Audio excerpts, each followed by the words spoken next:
بسم اللہ الرحمن الرحیم۔ السلام علیکم ناظرین کرم، آپ دیکھ رہے ہیں retail news web page channel. میں ہوں جمیل بلوچ۔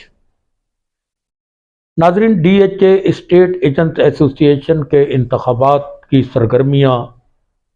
اس وقت عروج پر ہیں، اور بعض احباب نے تو ایک سال قبل ہی اپنی الیکشن کمپین شروع کر دی تھی، اور یہاں یہ ایک امر قابل ذکر ہے کہ جتنے امیدوار بھی میدان عمل میں ہیں وہ تمام کے تمام صدارت کے امیدوار ہیں۔ جی ہاں ناظرین کرام، D H A estate agent association کی یہ بھی روایت رہی ہے کہ شروع میں جتنے بھی امیدوار میدان عمل میں آتے ہیں وہ تمام کے تمام صدارت کے امیدوار ہوتے ہیں، اور بعد میں وہ کمپرومائز کر کے کسی بھی عہدہ پر فٹ ہو جاتے ہیں۔ اور اگر موجودہ کیبنٹ کی بات کی جائے جو طلعت احمد میاں کی صدارت میں برسر اقتدار ہے، وہ بھی اسی طرح معرض وجود میں آئی اور مختلف گروپس کو ملا کر طلعت احمد میاں نے ایک کنبہ جوڑا جو اس وقت برسر اقتدار ہے، مگر ان کا اتحاد زیادہ دیر برقرار نہیں ہو سکا، اور اس وقت یہ پی ڈی ایم نما اتحاد پارا پارا ہو چکا ہے، اور اس میں شدید اختلافات ہو چکے ہیں، اور زیادہ تر گروپ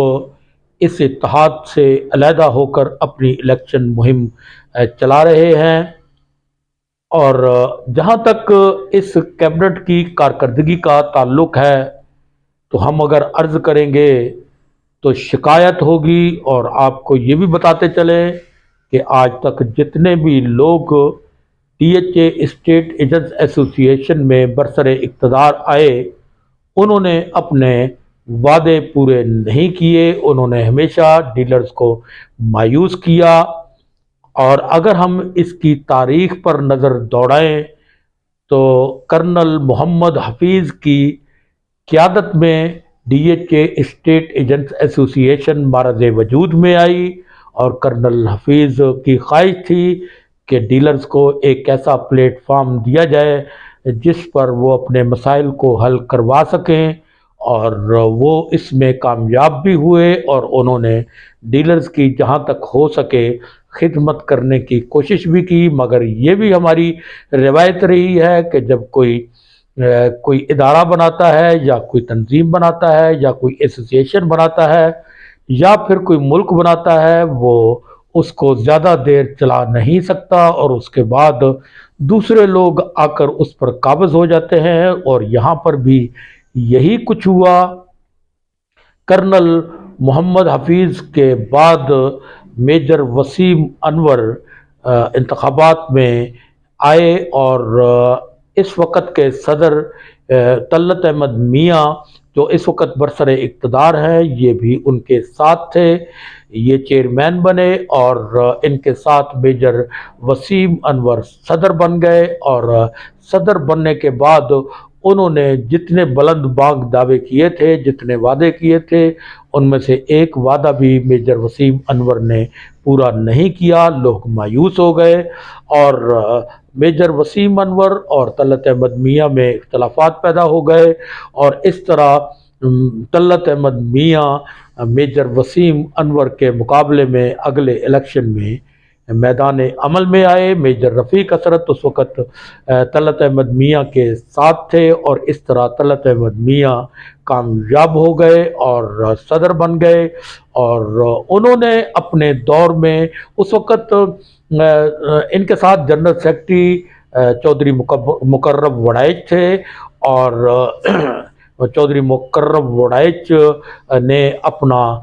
پورے کا پورا دفتر طلعت احمد میاں کے حوالے کر دیا اور ان کے عشق کے چرچے عام ہو گئے، اور پھر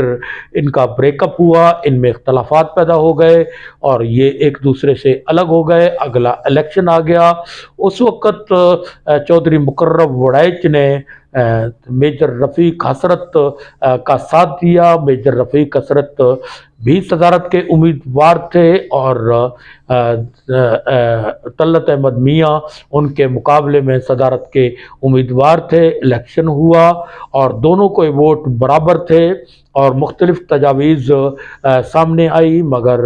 دونوں کا اس میں اتفاق نہ ہو سکا اور یہ معاملہ عدالت میں چلا گیا، اور اس طرح حکم امتناعی پر کوئی 1 سال ضائع ہو گیا، اور اس کے بعد دونوں گروپس میں MOU سائن ہوا، اور اس طرح ایک کرنل ریٹائرڈ اکبر میاں قائم مقام صدر کی حیثیت سے ایسوسی ایشن کو چلانے لگے۔ اسی دور میں DHA state agents association کی پہلی AGM ہوئی، اور شاید یہ بھی اس وقت جو آپس میں سائن ہونے والے MOU کے مطابق تھی، اور اس طرح پھر الیکشن آئے اور میجر رفیق حسرت اور طلعت احمد میاں پھر آمنے سامنے تھے، مگر طلعت احمد میاں جو لوگوں کو مایوس کر چکے تھے وہ کامیاب نہ ہو سکے۔ لوگوں نے میجر رفیق حسرت کے بلند بانگ دعوے اور ان کے وعدوں کو دیکھتے ہوئے، ان کی صلاحیت کو دیکھتے ہوئے ان کو منتخب کیا، اور اس طرح میجر رفیق حسرت صدر بن گئے۔ اور ان کی کارکردگی کے حوالے سے بھی اگر ہم سے پوچھا جائے تو ہم یہی کہیں گے کہ اگر ہم بات کریں گے تو شکایت ہوگی، اور اگر ہم اس وقت کے جنرل سیکرٹری ڈاکٹر خالد محمود کی بات کریں تو ان کی کارکردگی قدرے بہتر تھی، اور اگر ہم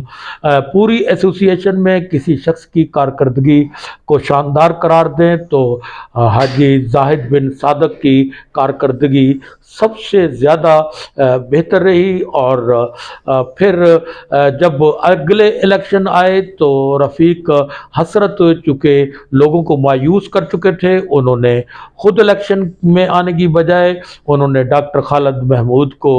الیکشن میں صدر کا امیدوار بنایا، اور اس وقت ایک نیا گروپ جو کہ ابوبکر بھٹی کی قیادت میں میدان میں آیا، اور انہوں نے تبدیلی کا نعرہ لگایا، اور یہ تبدیلی کا نعرہ اسی طرح لگا تھا جس طرح ہمارے ملک میں ایک وقت عام انتخابات میں تبدیلی کا نعرہ لگا۔ لوگ ابوبکر بھٹی کی جانب متوجہ ہوئے، اور جو لوگ طلعت احمد میاں، میجر رفیق حسرت اور دیگر پرانے لوگوں سے مایوس ہو چکے تھے، انہوں نے ابوبکر بھٹی کو منتخب کر لیا، اور اب تبدیلی آنی تھی۔ اب ابوبکر بھٹی نے اپنے کیے ہوئے وعدے پورے کرنے تھے، مگر ابوبکر بھٹی بھی اپنے وعدے پورے نہ کر سکے، اور ان کے ساتھ جو جنرل سیکرٹری شاہد محمود تھے ان کے ساتھ ان کے اختلافات پیدا ہو گئے، اور اس طرح یہ دونوں الگ ہو گئے۔ پھر ایک اگلا الیکشن آیا، اگلے الیکشن میں پھر ابوبکر بھٹی میدان عمل میں تھے، اور طلعت احمد میاں نے کمال دانشمندی کا مظاہرہ کرتے ہوئے تمام گروپس کو اپنے ساتھ ملایا، اور اس طرح موجودہ کیبنٹ معرض وجود میں آئی۔ اور اگر ہم یہ کہیں کہ DHA state agents association کے جو احباب ہیں، جو ان کے عہدیداران ہیں، ان کی کارکردگی کیسی رہی، تو بعض عہدیداران ایسے بھی ہیں جنہوں نے باربر شاپ سے ریلیف لے کر دیا ڈیلرز کو، یہ بہت بڑا ریلیف تھا، اور اسی کو وہ اپنی شاندار کارکردگی قرار دیتے ہیں۔ اور بعض احباب ایسے بھی ہیں جو مرحوم ڈیلرز کی بیواؤں سے ملے، ان کے بچوں سے ملے اور ان کی امداد کی، اور پھر ان کو سوشل میڈیا پر وائرل کیا، اور ان کو وہ اپنا بہت بڑی شاندار کارکردگی سمجھتے ہیں۔